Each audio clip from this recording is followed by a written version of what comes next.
یا المرسلین وعلی آلہ وصحبہ وازواجہ ذریاتہ وآل بیتہ وعترتہ وعشیرتہ اجمعین۔ بعد ہم نے ایک گزشتہ لیکچر میں آپ کو حدیث سنائی تھی، کسی کو حدیث کو یاد ہو آج مجھے وہ حدیث صرف رپیٹ کر دے تاکہ مجھے بھی یاد ہو جائے۔ یہ ترمذی شریف کی حدیث ہے۔ نبی کریم صلی اللہ علیہ وسلم نے ارشاد فرمایا صحابہ کرام سے، انکم تابعون، آپ لوگوں کی اتباع کی جائے گی، والناس یاتونکم بارضین، لوگ دور دور سے آپ کے ہاں تشریف لائیں گے۔ ہاں جی، کس کے لیے آئیں گے؟ لوگ دور دور سے آپ کے پاس آئیں گے دین سمجھنے کے لیے۔ اور آپ صلی اللہ علیہ وسلم نے ارشاد فرمایا اذا رأیتموہم فقولوا لهم مرحبا مرحبا مرحبا بکم۔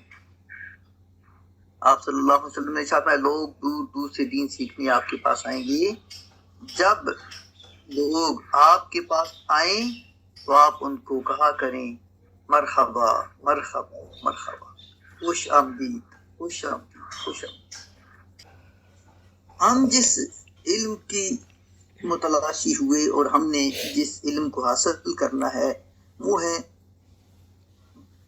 علوم قرآن، یعنی قرآن کا علم۔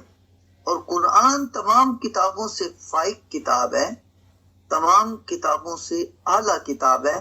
جس طرح رسول اللہ کو صلی اللہ علیہ وسلم کو تمام انبیاء میں حیثیت، مرکزی حیثیت حاصل ہے، ایسے ہی قرآن حکیم کو تمام دنیا کی اور آسمانی کتابوں میں ایسے ہی مرکزی حیثیت حاصل ہے۔ قرآن تمام کتابوں کی قائد کتاب ہے، سردار کتاب ہے، اور جس امت پر نازل ہوئی آپ کو معلوم ہے کنتم خیر امت کا صحرا بھی یہی قرآن لے کے آیا۔ تو پھر اس کے متعلقہ جتنی علوم ہوئے وہ بھی کیا ہوں گے؟ سردار علوم ہوں گے۔ اگر آپ سے پوچھے کہ آپ کیا پڑھ رہے ہیں تو آپ فرما سکتے ہیں کہ ہم سردار علوم حاصل کر رہے ہیں، جو تمام علوم کے سید و سردار ہیں۔ ایک بات میں نے آپ سے گزارش کی تھی پہلے لیکچر میں کہ قرآن حکیم کے تو بے شمار علوم ہیں، اور ان کو علامہ بدر الدین الزرکشی نے البرہان میں جب اکٹھا کیا تو وہ تقریباً 47 علوم بنے۔ اور علامہ سیوطی رحمت اللہ تعالی علیہ انہوں نے کیا کیا، اس میں مزید اضافہ کیا، اور انہوں نے اپنی کتاب میں التحبیر فی علوم التفسیر، اس میں جب آپ نے ان علوم پر تبصرہ کیا تو یہ تقریباً 102 علوم بنے۔ پھر جب انہوں نے اپنی مشہور زمانہ کتاب، یہ علامہ سیوطی کی مشہور ترین کتاب کا نام مجھے کون بتائے گا؟ انوار رسول صاحب بتا دیں۔ الاتقان فی علوم القرآن، قرآن کی علوم میں الاتقان یہ کتاب ہے۔ یہ حامد غفور صاحب لاسٹ ٹائم آپ ہمارے ساتھ موجود تھے؟ اچھا، ہم نے جو ڈسکشن کی تھی وہ یہی تھی کہ الاتقان میں علامہ جلال الدین سیوطی رحمت اللہ تعالی علیہ نے کتنے علوم کا ذکر کیا ہے؟ تقریباً 80 کر لیں، ٹھیک ہے، جواب درست ہے۔ وہ آپ کو نیلام گھر والے طارق عزیز کا شو یاد ہوگا، وہ کہتا جواب درست ہے، قریب قریب ہوا تب بھی درست ہے۔ اچھا، اب ہم آتے ہیں قرآن حکیم کے جو علوم ہیں وہ کون کون سے ہیں۔ مثلا قرآن میں ایک قرآن کا علم وہ تھا جو میں نے آپ کو بیان کیا تھا، قرآن کی رسم الخط، جس کو آپ کہہ لیں رسوم القرآن، کہ طریقہ تحریر کیا ہونا چاہیے۔ اس کو آپ رسم عثمانی بھی کہتے ہیں، تو قرآن مجید کی آیات و سور کی ترتیب کی طرح اس کا رسم الخط بھی توقیفی ہے. اس میں کوئی بندہ اپنی طرف سے اپنا کوئی خط ڈال نہیں سکتا. رسم الخط وہی ہوگا جو رسم عثمانی ہوگا. اور عہد رسالت میں آپ صلی اللہ علیہ وسلم میں کاتبین وحی اسی رسم الخط میں لکھتے تھے. اگر آپ کو رسم الخط کی سمجھ نہ آ رہی ہو تو ورڈ کی فائل کھولیں، فونٹ والا خانہ نکالیں، وہاں پہ جہاں جمیل، نوری، نستعلیق، القلم اور الذہبی اور الوی نستعلیق اور فلاں یہ سارے خطوط ہیں، وہاں پر آپ نے صرف کس کو آپ نے منتخب کرنا ہوتا ہے؟ قرآن حکیم کے لیے جو توقیفی ہے وہ رسم عثمانی ہے، وہ خط نسخ ہے. اور یہی عہد رسالت میں آپ صلی اللہ علیہ وسلم میں صحابہ اکرام بھی اسی کی پیروی کرتے تھے. البتہ امام زرکشی کی تو یہ رائے ہے، جبکہ باقی کچھ ائمہ کی یہ رائے نہیں بھی ہے. مثلا ابن خلدون، زمخشری اور باقلانی وغیرہ حضرات کہتے ہیں کہ یہ توقیفی نہیں ہے. تاہم یہ تو حقیقت ہے کہ مسلمانوں نے قرآن کے الفاظ کی حفاظت کی، ساتھ قرآن کے رسم اور رسم الخط کی بھی حفاظت کی. خط نسخ جو ہوتا ہے اس میں بڑا تنوع ہوتا ہے، اس کی مختلف آگے جب آپ لکھائی میں آپ کا شغف ہو، خطاطی آپ جانتے ہو، تو جو نسخ ہوتا ہے، خط نسخ، اس کی مختلف اقسام ہیں. اس وقت جتنے بھی قرآن لکھے جاتے ہیں یہ خط نسخ میں لکھے جاتے ہیں، اور یہ کس کے قریب قریب ہے؟ یہ رسم عثمانی کے قریب قریب ہے. سمجھ آ گیا جی؟ جدید طباعت میں اسی رسم الخط کی خصوصیات کو باقی رکھا گیا ہے. ایز اٹ از تو نہیں ہوتا کہ سیم جیسے اس زمانے میں تھا اور آج بھی ہو.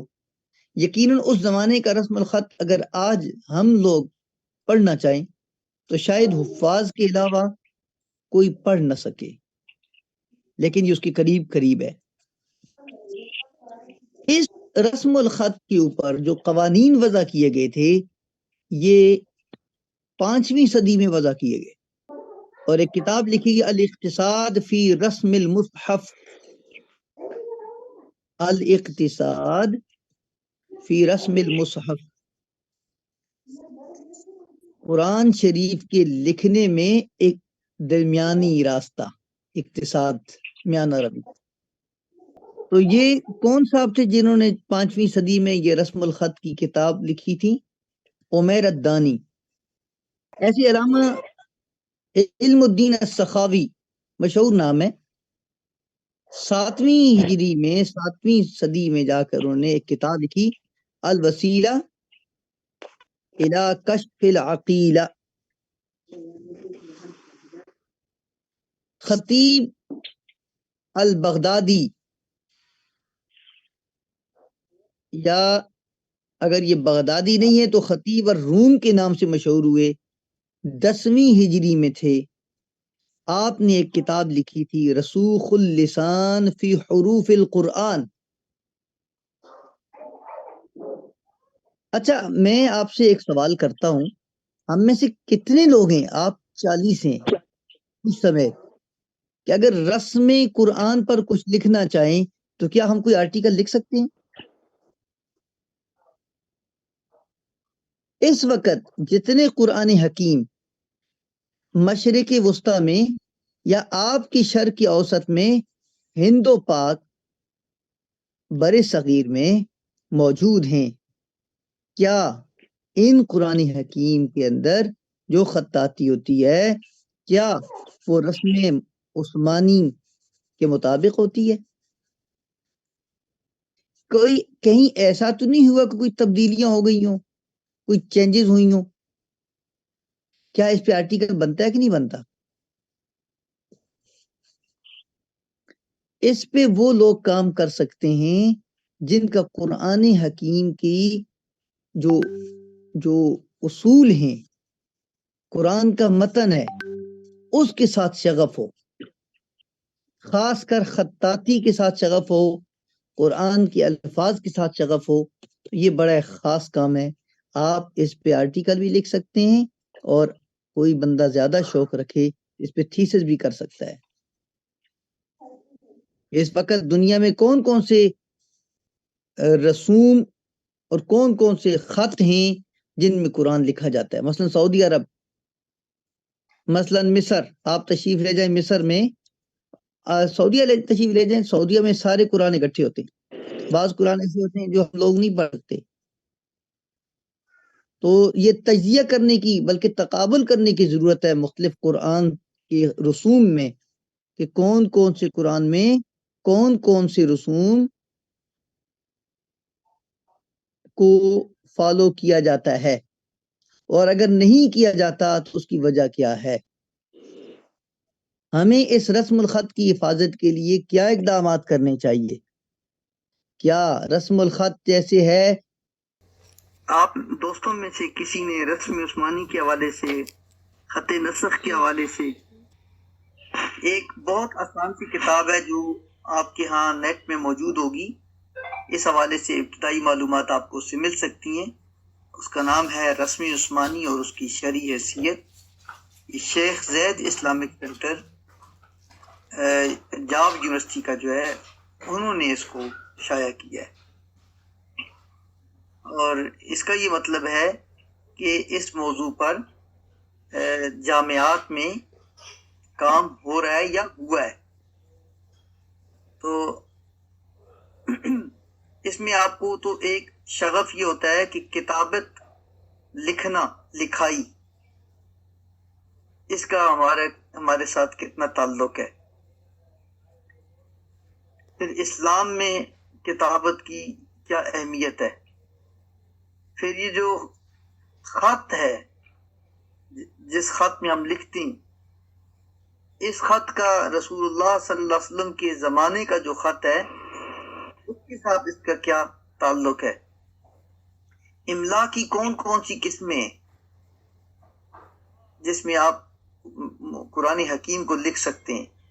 رسم عثمانی یا رسم مصحف، یہ کون سے ہیں؟ کیا ان کی پابندی کی جا رہی ہے؟ آج کل اس کو فالو کیا جاتا ہے؟ کہاں کیا جا رہا ہے اور کہاں نہیں کیا جا رہا؟ کمپیریزن، یہ بھی ایک بہت اچھا کام ہو سکتا ہے اس پر.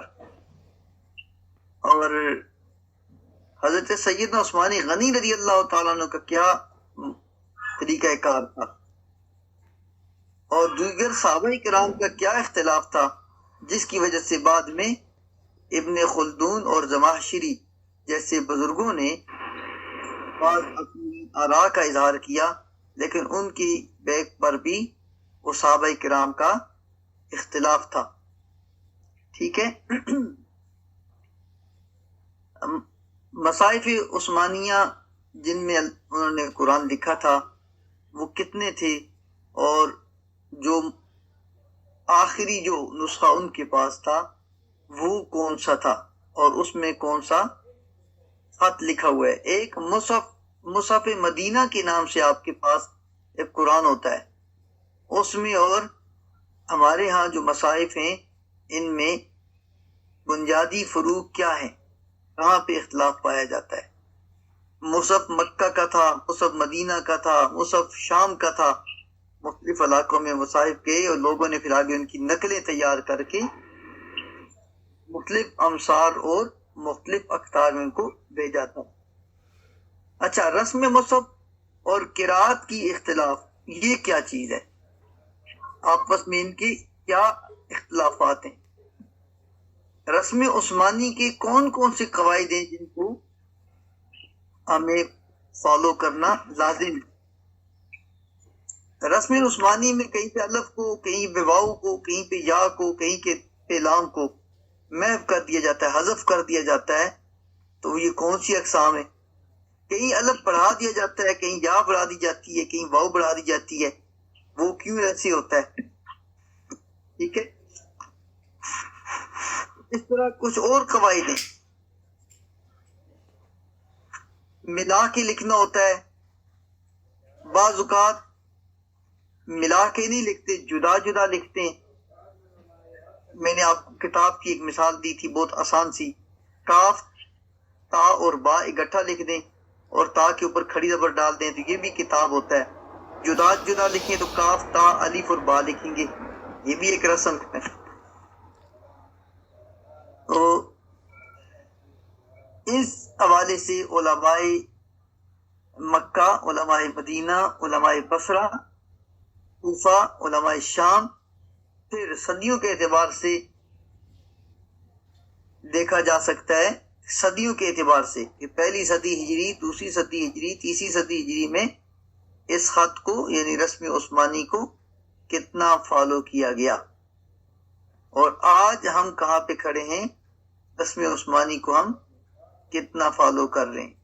پھر اس حوالے سے کچھ اس کی مباحث ہوتی ہیں کہ کیا یہ توقیفی ہے، یعنی اللہ کے نبی صلی اللہ علیہ وسلم نے بتا دیا، یا یہ آپ کی اپنے اجتہاد پر ہے. اگر توقیفی ہے تو اس کے دلائل کیا ہیں؟ اگر توقیفی ہے آپ کے پاس اس کے دلائل کیا ہیں؟ اور اگر رسول کریم صلی اللہ علیہ وسلم نے کوئی رسم بتایا ہے تو اس کی کیا دلائل ہیں آپ کے پاس؟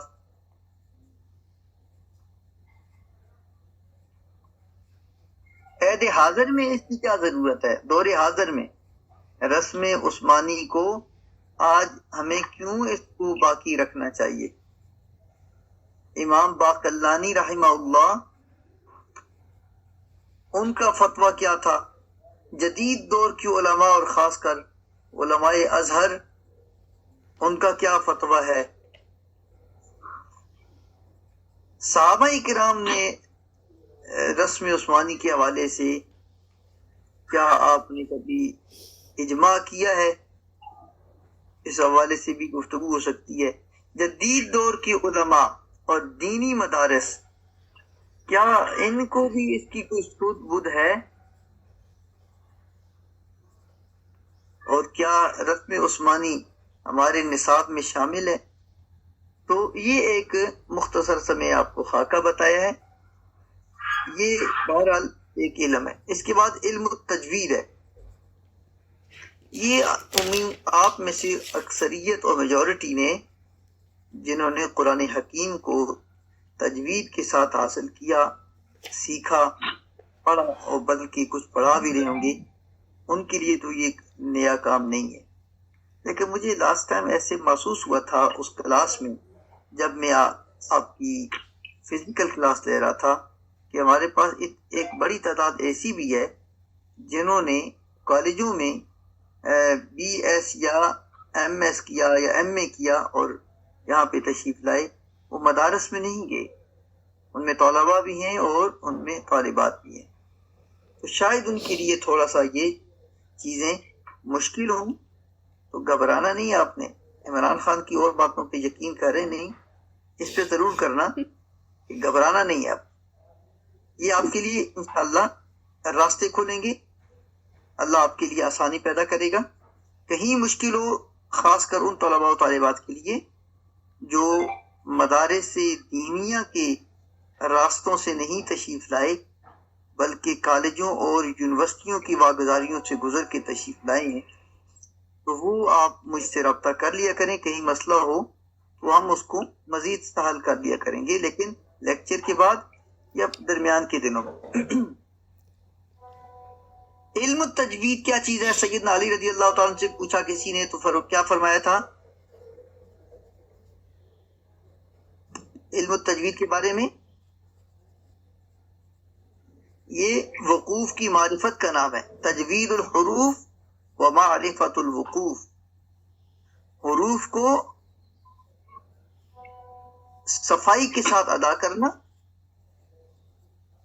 اور وقف کے بارے میں جاننا کہ کہاں پہ وقف ہے، کہاں سینٹینس کمپلیٹ ہو چکا ہے، کچھ کہنے والا کہاں پہ کوشچن کر رہا ہے اور کہاں پہ وہ کسی بات پہ ایمفیسائز کر رہا ہے، زور دے رہا ہے اس بات پہ، تاکید کہاں پہ پیدا کرنا چاہتا ہے. تجوید الحروف و معرفت الوقوف. قرآن حکیم میں ترتیل کا لفظ آتا ہے، ورتل القرآن ترتیلا.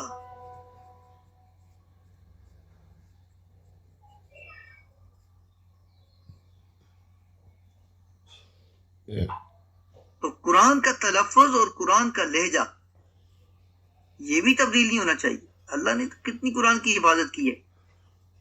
قرآن کے الفاظ تو آئے ہی آئے, اب قرآن کا تلفظ بھی ٹھیک ہونا چاہیے. بولنے والے کو قرآن ایسے ہی ادا کرنا چاہیے جیسے رسول اللہ صلی اللہ علیہ وسلم نے صحابہ سے سنا, اور ساتھ ساتھ پھر اس میں لہجہ بھی تبدیلی ہونا چاہیے. علم و تجوید ایک مستقل فن کی حیثیت رکھتا ہے, کیونکہ بعض اوقات لہجے کی تبدیلی سے معانی تبدیل ہو جاتے ہیں. سمجھ آ گئی ہے؟ لہجہ تبدیل ہو جائے تو معانی تبدیل ہو جاتے ہیں. تو اس فن کے جو اولین مصنفین میں سے تھے جنہوں نے اس فن پر کتابیں لکھی ہیں, ان میں موسیٰ بن عبید اللہ خاقانی ہیں, 3 صدی میں تشریف لائے. ایسے ہی مکی بن ابی طالب ہیں جو 5ویں صدی میں تشریف لائے. تو انہوں نے اس فن پر کتابیں لکھی. جو 5ویں صدی کی کتاب رعایت لتجوید القراءت, یہ کتاب ہے. یہ لکھی کس نے؟ مکی بن ابی طالب نے. اور آپ نے مقدمہ جزریہ, جنہوں نے قراءت پڑھی ہوگی, مقدمہ جزریہ پڑھا ہوگا. امام محمد بن جزری, یہ 9ویں صدی میں ان کا وصال ہوتا ہے. انہوں نے یہ کتاب لکھی تھی اور یہ فن تجوید پر ہے. اچھا, اس کے بعد ایک اور علم ہے جس کو کہتے ہیں علم القراءت. ہمارے ہاں تو تجوید و قراءت ایک ہی نام سے جانا جاتا ہے, لیکن قراءت کا ایک اپنا فن ہے, پورا علم.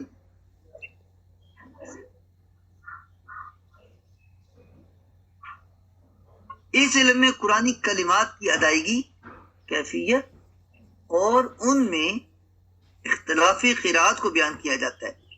الفاظ قرآن کی تلاوت, حرکات, زبر زیر, اوقاف, ادغام, وصل. یہ ذرا مشکل سے لفظ ہیں. اوقاف یعنی وقف, اسٹاپ. ادغام کسی لفظ کو دوسرے کے ساتھ ملا کے پڑھنا, یعنی ملانا بھی ایسے کہ ایک لفظ دوسرے لفظ کے اندر چلا جائے. وَإِمَّا يَأْتِيَنَّكَ, یہ ان اور ما تھا. ان شرطیہ تھا, اگر کا معنی دیتا تھا. تو اب اس کو ہم نے ادغام کر دیا تو کیا بن گیا؟ وَإِمَّا, یہ ادغام ہوتا ہے. اگر اس کو دوسری طرح سمجھنے چاہیں تو گھوڑے کے منہ میں جیسے لگام ڈالی جاتی ہے کہ رسی اندر چلی جاتی ہے, رسی اور ناک ایک ہو جاتے ہیں, نظر ہی نہیں آ رہی ہوتی, اندر غائب ہو جاتی ہے. ایسے ہی ایک لفظ کا دوسرے لفظ کے اندر چلا جانا اور غائب ہو جانا, اور ادائیگی دونوں میں ملا کے ادائیگی میں دونوں کی آواز آئے. نہ ان ما آتا ہے نہ ام ما آتا ہے, غننے کی آواز آتی ہے ادغام میں. یہ جو نون کا ناک کا جو خیشوم ہے, ناک کا خیشوم وہ حصہ ہوتا ہے جہاں وضو کرتے ہو آپ پانی ڈالتے ہیں, یہ اوپر کا حصہ, اوپر ہڈی کے ساتھ نرم حصہ, ناک کے خیشوم میں آواز چلی جاتی ہے, اس کو غنہ کہتے ہیں. وَإِمَّا يَبْلُغَنَّ الْكِبَرَ. اچھا, ایک یہ ہو گیا غنہ, ایک ہوگا فصل. فصل کا مطلب فاصلہ ہوتا ہے, یہ تو ایزی بات ہے. فصیل اسی سے ہی ہوتی ہے, درمیان والی دیوار کو کہتے ہیں فصل. وصل کا معنی کیا ہوتا ہے؟ ملانا. تو یہ جو طریقے ہیں مختلف, کہاں فصلہ ہونا چاہیے, کہاں ملانا چاہیے, کہاں ادغام ہونا چاہیے, کہاں ابدال ہونا چاہیے, اس کا تعلق علم القرآن علم القراءات سے ہے. اور یہ جتنے بھی انداز ہوں گے یہ نبی پاک صلی اللہ علیہ وآلہ وسلم کی ذات سے, ہستی سے یا آپ کے خواب سے ہم تک پہنچے ہوں گے. آپ کو پتہ ہے نا کہ ائمہ قرات کی تعداد ہوتی ہے. کتنے ائمہ ہیں جی قرات کے مشہور؟ علم قرات کے مشہور ائمہ کتنے ہیں؟ مکۃ المکرمہ میں 20 ہجری میں ان کا وصال ہوتا ہے. حضرت عبداللہ بن کثیر الداری یہ قرات کے امام تھے. 7 ائمہ مشہور ہوئے. مدینہ منورہ میں کون سے امام تھے؟ امام نافع بن عبد الرحمن. ہم کون سی قرات پڑھتے ہیں جی؟ جی قاری صاحبان. امام عاصم کوفی رحمۃ اللہ علیہ. کون بول رہے ہیں؟ عرفان اللہ. عاصم جی سر. عاصم کوفی کی Recording عاصم stopped. کہاں تک جاتی ہے؟ عاصم عن آگے معلوم نہیں سر. بروایت عاصم حفص بروایت حفص پڑھتے ہیں. یہ بہت خاص علم ہے، بہت مزیدار علم ہے. آپ کو پتا ہے کہ اس علم میں قرات کتنی ہے؟ Recording in progress. آپ میں سے کوئی قاری صاحب ہوں جنہوں نے 7 عشرہ کی قرات پڑھی ہو، پراپر کورس کیا ہو، جس نے جزریہ پڑھا ہو؟ اوکے. اللہ تعالیٰ آپ سب کو یہ علم عطا فرمائے. بڑا خوبصورت علم ہے، اور میں اس لیے بھی کہتا ہوں کہ قرآن کا تو یہی تو اصل علم ہے. تو پہلے امام صاحب کا میں نے نام دیا مکہ سے تھے، پھر دوسرے امام صاحب کا میں نے نام دیا وہ مدینہ سے تھے. جو مدینہ سے امام کا نام تھا نافع بن عبد الرحمن. شام میں امام صاحب موجود تھے عبداللہ یحسبی ابن عامر کے نام سے معروف ہوئے. بصرہ میں تھے ابو العلا بصری، یعقوب بن اسحاق اجرمی. کوفہ میں تھے حمزہ بن حبیب یا حبیب، اور ابو بکر عاصم بن ابی الجودم. یہ 7 امام ہیں جو قرات کے مشہور ہوئے، اور ان میں سب سے زیادہ قرات جو مشہور ہوئی Recording وہ کس کی ہے؟ امام نافع کی قرات جو ہے وہ زیادہ مشہور و مقبول ہوئی ہے، اور یہ مدینہ کے امام تھے. اور اس علم کے بارے میں جو اولین کتابیں لکھنے والے تھے بہت سارے نام ہوں گے، لیکن آپ کو ابو العلا بن ابو عامر ابن العلا البصری، یہ ہم نے اوپر نام ائمہ میں ایک نام پڑھا تھا. انہوں نے اس فن پہ کتاب لکھی ہے پہلے. ابان ابن تغلب اور مقاتل بن سلیمان. اور قرات 7 پر جو مشہور تصنیف ہے وہ ابو عمر دانی کی ہے. اس کا نام ہے التیسیر.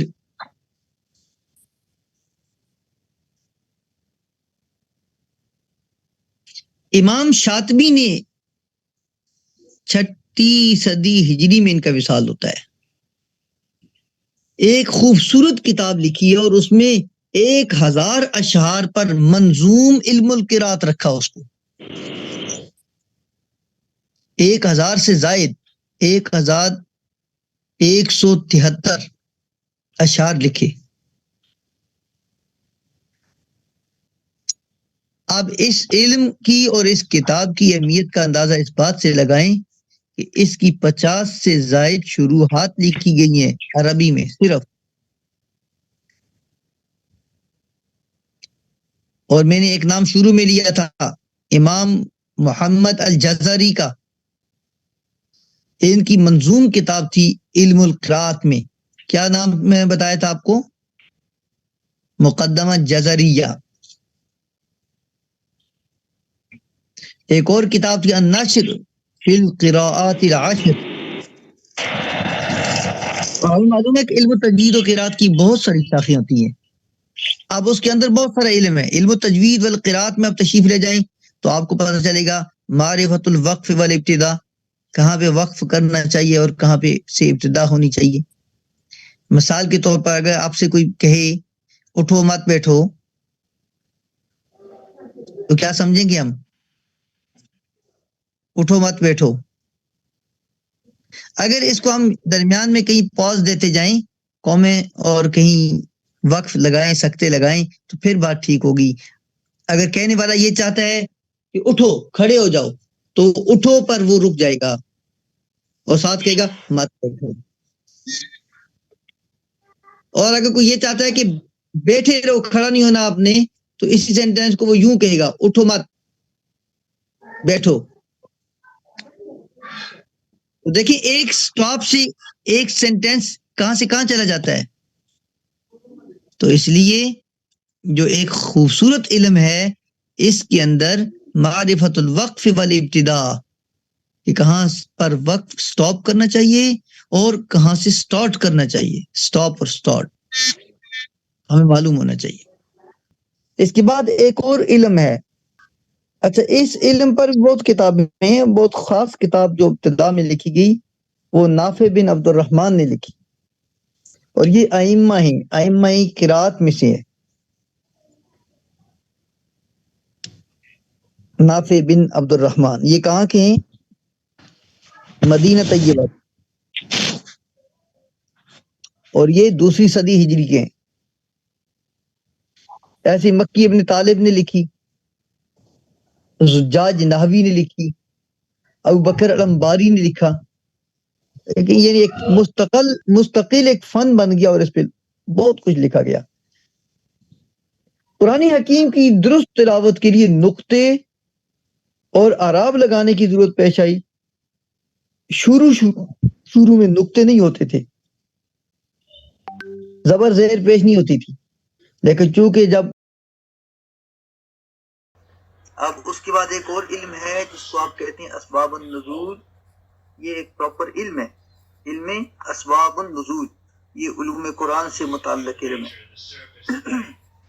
تو اس سے قرآن حکیم کے ساتھ متعلقہ جتنے بھی واقعات ہیں اور جتنی بھی جگہ ہیں کہ قرآن کہاں پہ نازل ہوا اور جتنی شخصیات ہیں اعلام کن کے بارے میں قرآن نازل ہوا, جب اسباب نزول کا علم ہمیں آتا ہو تو ہم یہ تمام چیزیں سمجھ سکتے ہیں. کہ اسباب نزول کی جانب بغیر بعض آیات کے معنی مفہوم سمجھنا بڑا مشکل ہو جاتا ہے. آگے جا کے ہم کہیں پڑھیں گے انشاءاللہ ڈیٹیل میں یہ اسباب نزول کا علم ہمیں کتنا فائدہ دیتا ہے. البتہ مفسرین نے خاص کر اس علم کو بہت اہمیت دی ہے. کوئی بھی تفسیر اس بات کے سوا مکمل نظر نہیں آتی کہ وہ یہ کہیں گی یہاں پر اس آیت کا شان نزول یہ ہے یا اس آیت کا سبب نزول یہ ہے. تو جب وہ کہتے ہیں تب جا کے ہمیں بھی تسلی ہوتی ہے کہ کوئی تفسیر مفسر نے کی ہے. تو اس کی بڑی اہمیت ہے. اس موضوع پر بھی مستقل کتابیں آئیں. آپ کو میں نے پہلے لیکچر میں بتایا تھا حضرت عبداللہ ابن مسعود رضی اللہ تعالیٰ عنہ آپ قسم اٹھا کے کہتے ہیں کہ قرآن کے نزول کی جتنی جگہ ہیں اور جو شخصیات ہیں اور جو علاقے مجھے تمام کے بارے میں علم ہے. مجھے معلوم ہے کہ کون سی آیت کس پر کس جگہ کیسے نازل.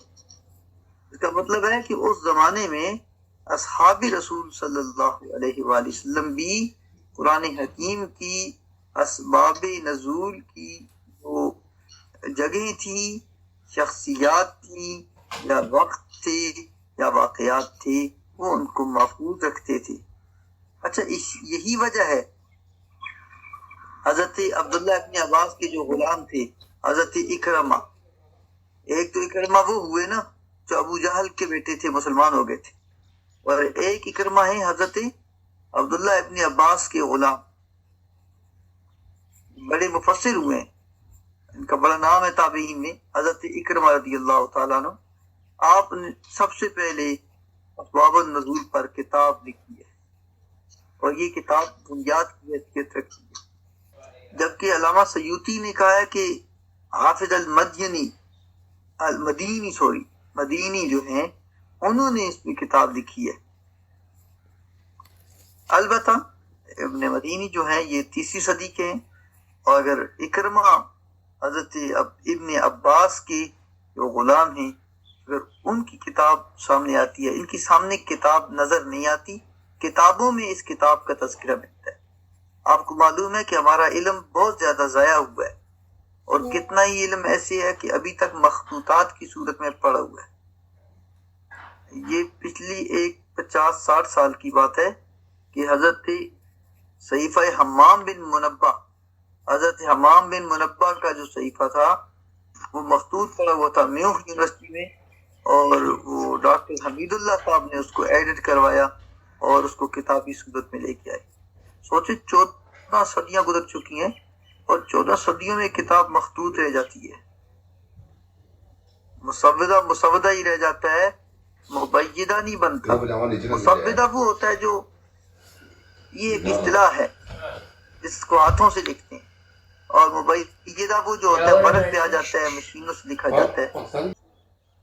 اچھا جی، چلیں آگے چلتے ہیں۔ میرے خیال کچھ آپ کا یہ 5-6 لوگ سکپ ہو گئے ہیں، یہ ذرا چیک کر لیں، مجھے نام بتائیے گا کون کون سکپ ہوا پڑا ہے۔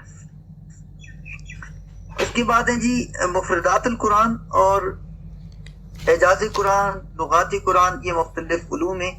ان میں سے ایک جو اعجاز القرآن ہے۔ آپ کو پتہ ہے کہ قرآن حکیم جو ہے اللہ تعالیٰ کی معجز کتاب ہے، اور قرآن نے جو چیلنج کیا تھا وہ اعجاز کا ہی چیلنج تھا۔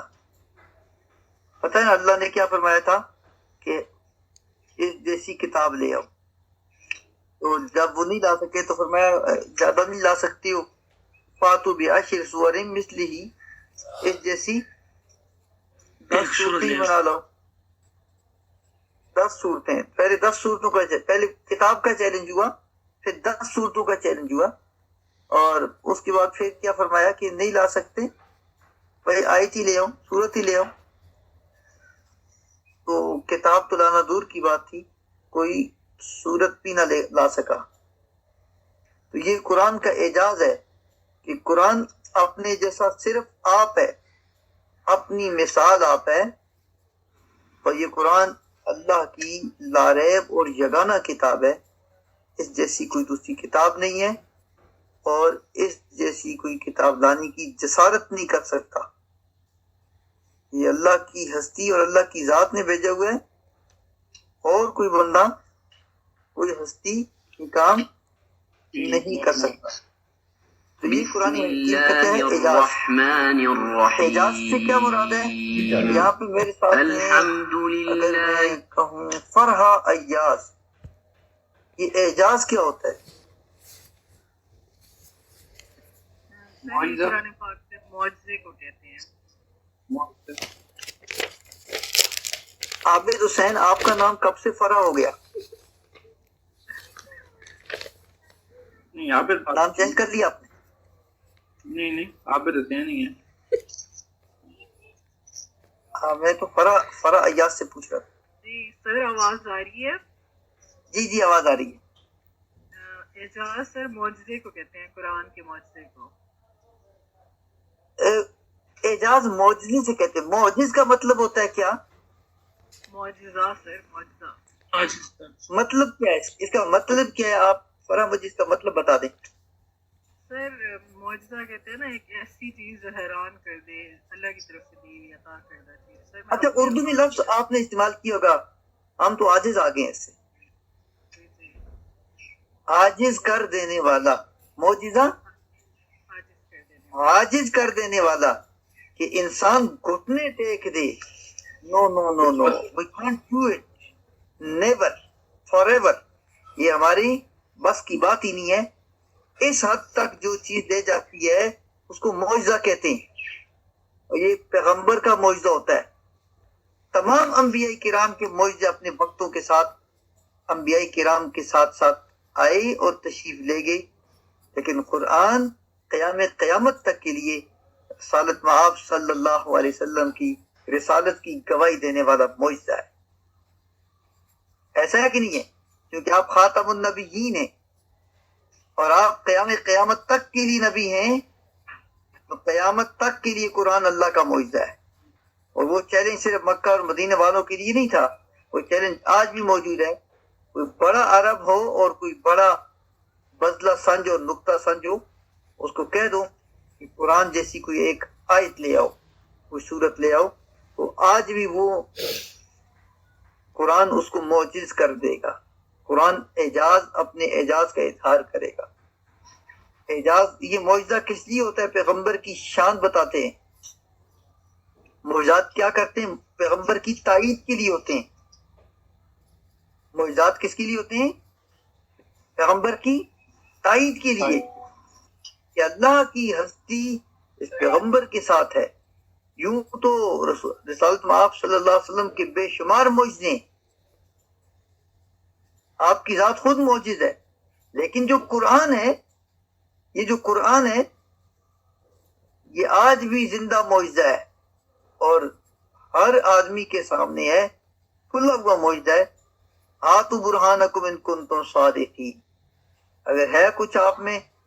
پھر اللہ نے ساتھ یہ فرما دیا تھا، ہمیشہ ہرگز یہ اس قرآن کے مثل یا قرآن کے برابر یا قرآن کا توڑ نہیں لا سکتے۔ فَإِن لَمْ تَفْعَلُوا وَلَن تَفْعَلُوا، ہرگز نہیں کر سکو۔ تو اچھا، کتاب اللہ کی معجزانہ خصوصیات بہت زیادہ ہیں،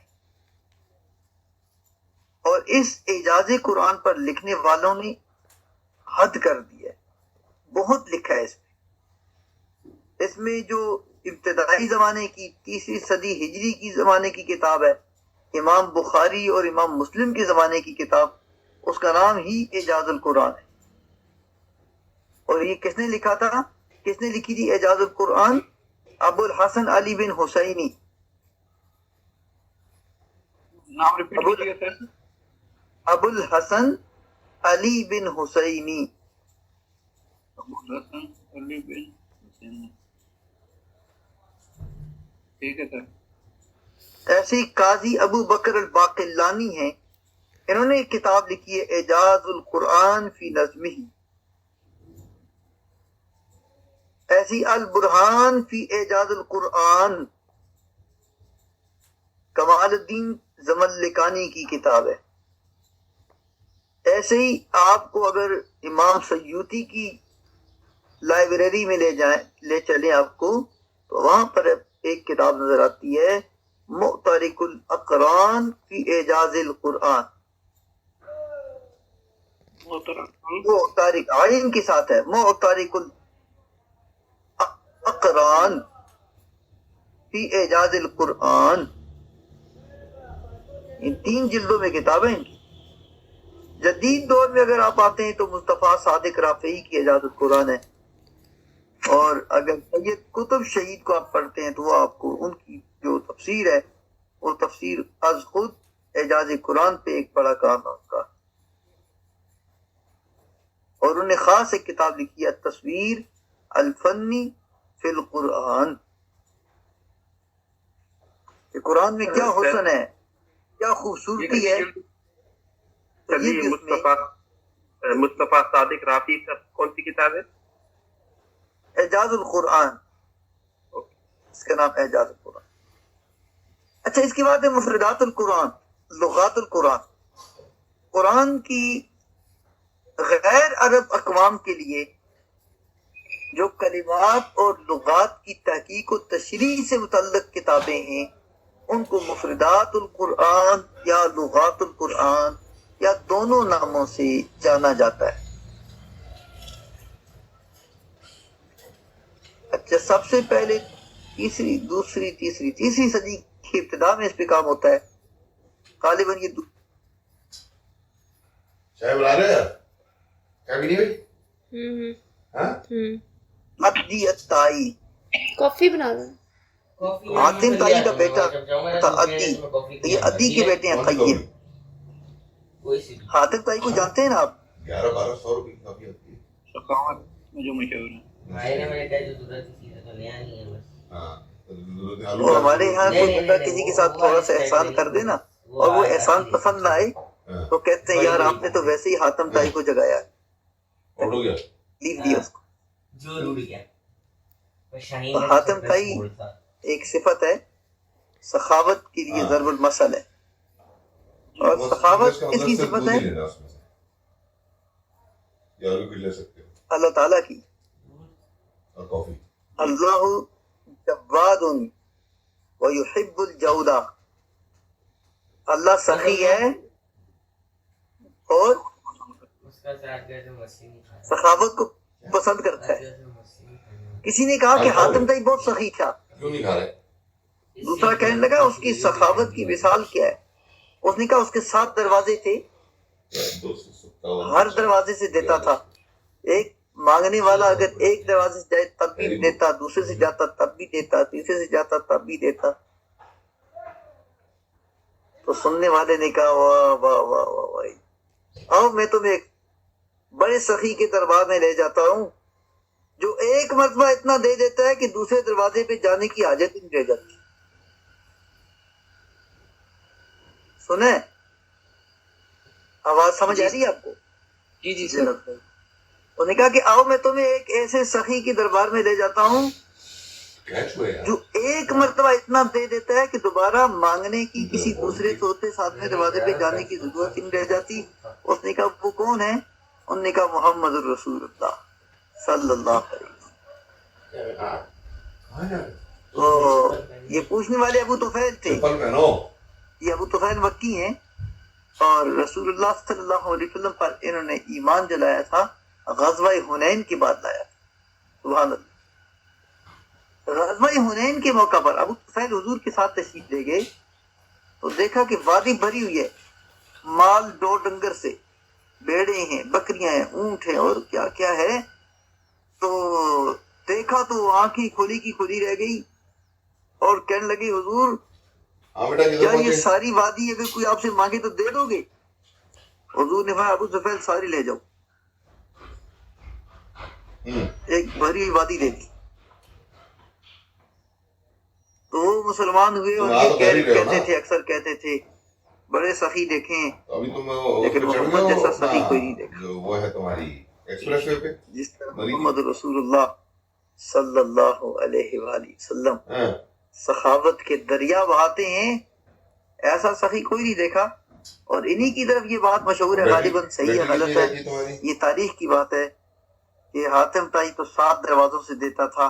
لوگ اس کو بڑا سخی کہتے ہیں لیکن میں حاتم تائی سے بھی بڑا سخی جانتا ہوں جو ایک دروازے سے ایک مرتبہ دے دیتا تو باقی کسی دروازے پر پھر جانے کی حاجت نہیں رہ جاتی. اور دیتا تو اللہ کی ذات، دیتی تو اللہ کی ذات ہے لیکن اللہ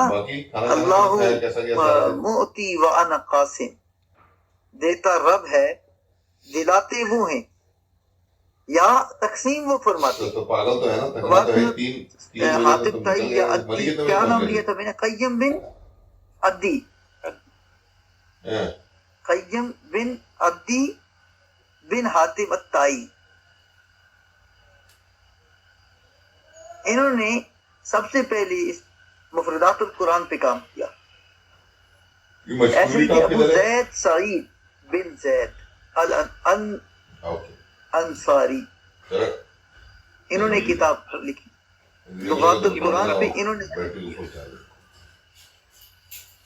ایسے ہی بعض علماء ادب نے تمام قرآنی الفاظ کی تشریح مفردات القرآن کے نام سے لکھی، کتابیں لکھی ہیں. ان کتابوں کا پراپر نام ہی مفردات القرآن. ایک مشہور کتاب کا نام مجھے بتا دیں گے؟ یہاں میرے ساتھ ہیں فرقان بابر، ایک مشہور قرآن کے مفردات پر کتاب ہے. جی فرقان صاحب آپ بتائیے.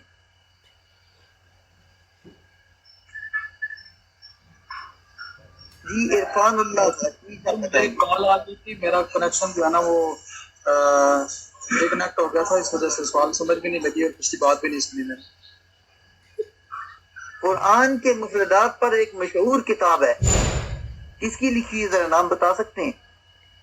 فرقان بابر. بابر کو بولتے تو مجھے سمجھ ہی نہیں آتی. عرفان اللہ محمد سعد. جی جی بتائیے بتائیے. بلکہ ایک تو آپ نے خود ہی بتائی طیب بن عدی طائی حاتم طائی کی. وہ تو ہو گئی. اور بتائیے. موبائل لے آؤ. اگر چائے بنی تو میرے لیے بھی لے آؤ یار, تھک گیا ہوں. چائے لے آؤ. اچھا بتائیے جی, کسی کو کتاب کا نام آتا ہو. میوٹ کیا ہوا ہے؟ میں نے تو میوٹ کیا.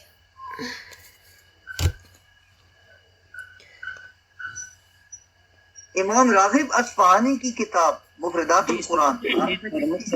مفردات القرآن فی غالباً اس کا نام ہے یہ مفردات فی غریب القرآن.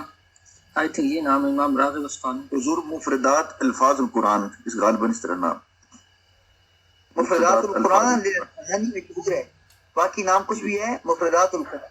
ٹھیک ہے, للأصفہانی. یہ مشہور کتاب ہے. اگر آج بھی اگر آپ کو چاہیے ہو, آج کل ایک اور بہت خاص کتاب ہے المعجم المفرس لالفاظ القرآن الکریم. وہ اگرچہ اس اعتبار سے لغت کے اعتبار سے تو نہیں ہے, لیکن الفاظ قرآن کریم پر بڑی خوبصورت کتاب ہے. اور یہ کام کس نے کیا ہوا ہے, آپ کا کیا خیال ہے کس نے کیا ہوگا؟ جی سر, یہ گزشتہ نشست میں آپ نے فرمایا تھا کہ یہودیوں نے یہ کام کیا. یہودیوں نے یہ کام کیا, بالکل. اور بہت خوبصورت کام ہے. اگرچہ آج نیٹ کی وجہ سے ہمیں اس کی ہم مستغنی ہو چکے ہیں. اگر یہ انٹرنیٹ کا زمانہ نہ ہوتا اور یہ ریسرچ انجن ہمارے پاس نہ ہوتے, ہمیں کتاب سے چیزیں تلاش کرنی ہوتی, تو زبردست وہ کتاب. میں نے بہت عرصہ پہلے, کم از کم 20-25 سال پہلے یہ کتاب مجھے ملی تھی, میرے والد محترم کے پاس تھی. اس وقت سے میری لائبریری میں یہ کتاب ہے. شروع میں ہم نے اس سے بہت استفادہ کیا.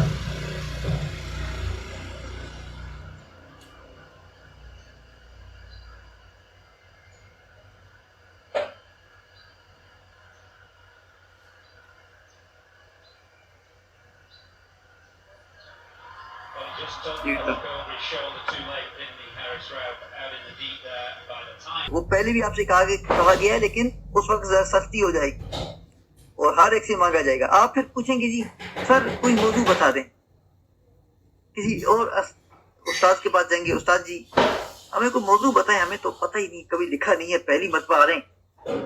تو صاحب یہ جو آپ گزر رہے ہیں, جس بازار مارکیٹ سے گزر رہے ہیں, تھوڑی آنکھیں کھولیں, کان کھولیں, دل و دماغ کے سارے دریچے وا کر دیں. دائیں بائیں آپ کے دائیں بائیں سے موضوع گزر رہے ہوتے ہیں, تو آپ کے پاس ایک ڈائری ہونی چاہیے. اور مجھے معلوم ہے کہ اس وقت 100% جو ہمارے طلباء و طالبات ہیں, سب کے پاس ڈائریاں ہیں اور لکھے جا رہے ہیں, اور مین ہیڈنگز اور منٹس تیار ہو رہے ہیں. اور یہی انداز ہونا چاہیے ایک طالب علم کا کہ علم کو وہ قید کرتا ہے. یہی کل آپ کے ٹاپک بنیں گے. تو یہ کون سا علم جس کے بارے میں نے گزارش کی تھی, مفردات القرآن کا جو علم ہے, اور اس میں اندر ایک اور علم تھا بتایا میں نے, مصادر قرآن, مشتقات قرآن. پھر اس میں یہ بھی ہوا کہ قرآن کے اندر واحد, قرآن کے اندر جمع اور تثنیہ, اس پر بھی پوری ایک بحث ہے. پورے آرٹیکل لکھے جا سکتے ہیں, بلکہ آپ اس پہ ایک پورا ایم فل کا تھیسس کر سکتے ہیں. تثنیہ کہاں کا استعمال ہوا, جمع کہاں پہ استعمال ہوا ہے. زیاد ابن فرا نے قرآن کی اس حوالے سے تحقیق کی ہے کہ قرآن میں واحد تثنیہ جمع کا استعمال کہاں کس انداز میں ہوا ہے. اور ان کے نام کیا ہے, الجمع والتثنیۃ فی القرآن الکریم. کتنا سادہ سا لفظ ہے. دیکھیں لوگ چیزیں ڈھونڈتے رہتے ہیں, اس بات سے پورا چیزیں بنا دی انہوں نے, الجمع والتثنیۃ فی القرآن الکریم. تو آپ اس میں بنا سکتے ہیں الذکور والاناث فی القرآن الکریم. یہ میں ویسے آپ کو مثال دے رہا ہوں. مذکر اور مؤنث قرآن حکیم میں کہاں قرآن نے مذکر کی چیزوں کو ذکر کیا, کہاں مؤنث کو ذکر کیا. اور مذکر اور مؤنث سے مراد یہ اس میں مذکر اور اس میں مؤنث ہے. جیسے زمین کو اللہ نے اردین کہا ہے یا ارد کہا ہے, یہ ہے تو مؤنث ہے, لیکن مؤنث کی یہاں پہ نشانی موجود نہیں ہے. مؤنث کی نشانی تو تائے تانیث ہوتی ہے یا تائے مدبرہ ہوتی ہے، یا اگر وہ یا نون اور تا نون والا ہے تو وہ بھی کیا اس کی تانیث ہوتی ہے؟ جب وہ غائب کسی ہو تو آخر میں نون ساکن ہوتی ہے. لیکن یہ ایک پورا علم ہے. تو اس پہ ایک کتاب لکھی کس نے؟ یحییٰ بن زیاد الفراء نے. ایسی اخفش نے لکھی. ایسی ایک کتاب کا نام ہے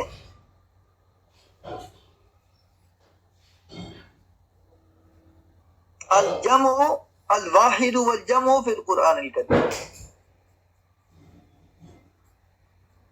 یا الافراد والجمع فی القرآن الکریم.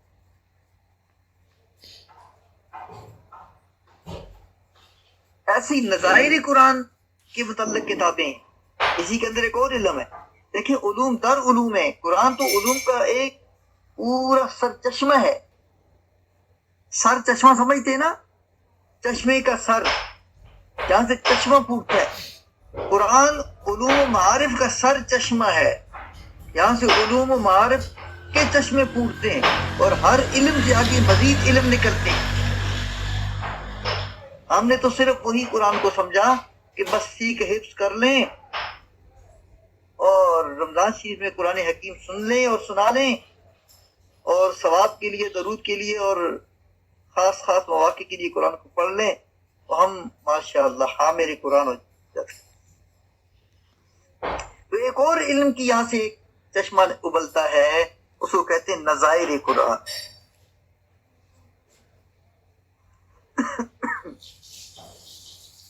ٹھیک ہے؟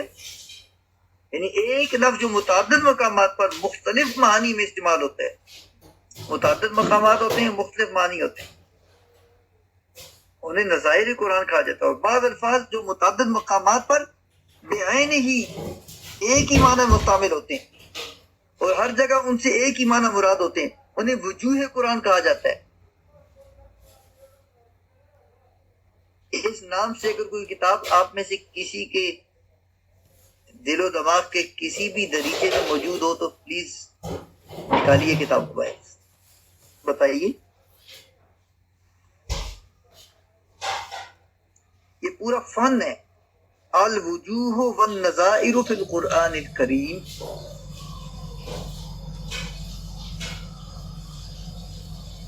اسی نام سے یہ کتاب ہے الوجوہ والنظائر. مقاتل بن سلیمان کی ہے. کس زمانے میں لکھی گئی یہ کتاب؟ 150 ہجری. ابن الجوزی، ایک ابن جوزی ہیں اور ایک ابن الجوزی ہے، ان کی کتاب ہے الوجوہ والنظائر.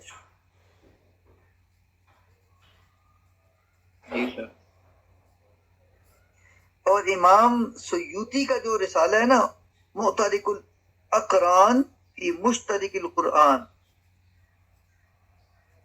یہ مستقل اس فن پہ کتاب ہے. معترک القرآن فی مشترک القرآن، یہ اسی فن میں. ایک اور چیز جو دوسری زبانوں میں سے عربی میں آئے اور عربی میں بھی خاص کر قرآن میں آئے، آپ کو کوئی لفظ ایسا یاد ہے جو قرآن میں کسی دوسری زبان سے آیا ہو؟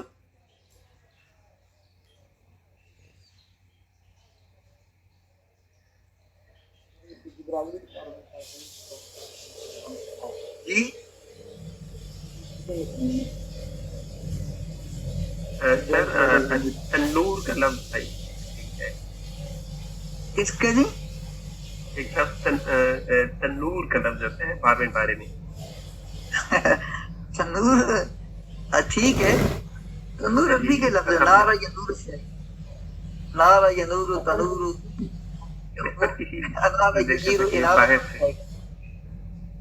جی جی بصحاف عبرانی زبان کا لفظ ہے. صحف صحیفہ نہیں، بصحاف من ذهب و اکواب. اچھا اچھا ٹھیک ہے بصحاف من ذهب واقوام. اور کرتاس بھی جو ہے یہ پہلے کچھ شعراء کی زبانوں میں استعمال ہوتا تھا، یہ بھی قرآن کا لفظ ہے، یہ عربی کے علاوہ ہے، عجم میں ہوتا تھا یہ استعمال. فی کرتاس یہ جو فلا مسعود. ٹھیک ہے. ایک اور لفظ ہوتا ہے زنجبیل. یہ زنجبیل ہمارے یہاں پہ پاک و ہند میں جو مطلب حکیم جو مطلب کرتے تھے، زنجبیل کس کو کہتے تھے؟ ادرک سونڈ.